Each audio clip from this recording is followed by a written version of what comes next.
Olá, vamos direto ao ponto nesta nossa análise de hoje. A gente vai destrinchar os dados da Lista Mundial da Perseguição 2025. É como se esse relatório fosse uma bússola, sabe? Um guia para a gente examinar, com dados bem objetivos e pé no chão, uma crise geopolítica gigantesca que, na grande maioria das vezes, acaba passando totalmente batida pelo olhar do grande público.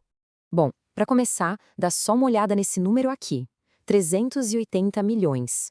É literalmente a população de vários países somada. Estamos falando de milhões de cristãos espalhados pelo mundo todo que encaram níveis absurdos de discriminação no dia a dia. E olha, não são casos isolados ou coincidências, viu? É uma opressão muito sistêmica que vem de governos, de comunidades locais e, por incrível que pareça, até mesmo de dentro da própria família. Seção 1. O panorama global. Hostilidade e opressão. Seção 2. Dados da violência. O aumento da pressão. Agora, o que realmente chama a atenção quando a gente olha para os dados fechados do último ano é o peso da situação. O relatório rastreou mais de 4.400 mortes. E o detalhe é que foram vidas perdidas estritamente por causa da fé dessas pessoas. Mas tem um ponto aqui nesse gráfico que é assustador, que é o epicentro disso tudo. 69% dessas fatalidades aconteceram em um único país, a Nigéria. É uma concentração gigante de violência. E, infelizmente, o estrago não para na vida humana. Essa agressão mira direto na base dessas comunidades. Só no ano passado, 28 mil propriedades, e aí a gente está falando de igrejas, hospitais, escolas, 28 mil locais foram simplesmente destruídos, saqueados ou fechados à força por causa de intolerância. É muita coisa. Seção 3. O aumento do extremismo na África subsaariana. Falando justamente na África subsaariana, 15 países dessa região aparecem no ranking de um jeito bem preocupante, com grupos extremistas ganhando cada vez mais terreno. O reflexo mais imediato disso é o Chad. Para se ter uma ideia, o país não só entrou na lista deste ano, como registrou o segundo maior aumento no índice de perseguição do mundo. Tudo movido por uma onda de ataques brutais contra quem eles estigmatizam como inimigo da sociedade.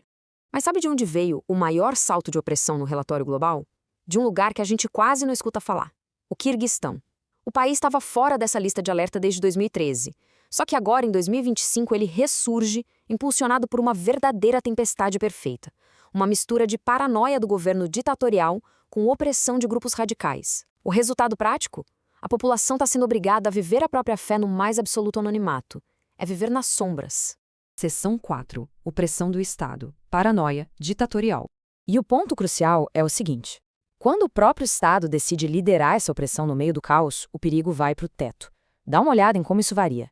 Em Cuba, a crise humanitária se junta com a paranoia do governo, o que gera interrogatórios o tempo todo. Em Mianmar, depois do golpe militar recente, reuniões totalmente pacíficas viraram alvo prioritário do exército. E no Iêmen, que já está devastado por uma guerra civil, o extremismo cresceu tanto que o número de episódios de violência praticamente dobrou em questão de um ano. Seção 5. O extremo absoluto. Coreia do Norte. Isso ilustra perfeitamente o que a gente encontra no topo dessa lista. Chegamos no que os dados chamam de o extremo absoluto do relatório, que é a Coreia do Norte. Lá é literalmente tolerância zero. O governo criou regras ainda mais sufocantes agora em 2024, então zero atividade religiosa é permitida fora da cartilha do Estado. Se alguém for descoberto, não tem exceção, o resultado é a execução imediata ou o envio direto para os campos de trabalho forçado. É uma questão de vida ou morte, literalmente. Seção 6. Fé sob pressão, coragem e ousadia. Mas a gente precisa entender também o elemento humano que fecha essa pesquisa. Apesar de toda essa violência estrutural pesadíssima que a gente mapeou aqui, o relatório revela uma resiliência humana que deixa qualquer um sem palavras. Pensa bem, mesmo lidando com a ameaça de espiões, com a chance de perder o contato com a família ou com o risco real de morte, seja debaixo da vigilância da Coreia do Norte ou no meio dos conflitos no Iêmen, essas populações continuam perseverando, de forma silenciosa, é claro, mas inabalável. E isso nos deixa com uma reflexão muito forte para encerrar. Quando a gente tira o véu dessa realidade global oculta, como que isso muda o nosso jeito de enxergar os direitos humanos universais? E trazendo para a nossa realidade, até que ponto a gente estaria disposto a arriscar a própria liberdade e até a vida por um princípio? Fica o convite para processarmos juntos o verdadeiro custo humano por trás de todos esses números que a gente viu. Pessoal, muito obrigada por acompanharem mais essa análise explicativa. Copyright 2001-2026, Professor José Márcio Lacerda, todos os direitos reservados.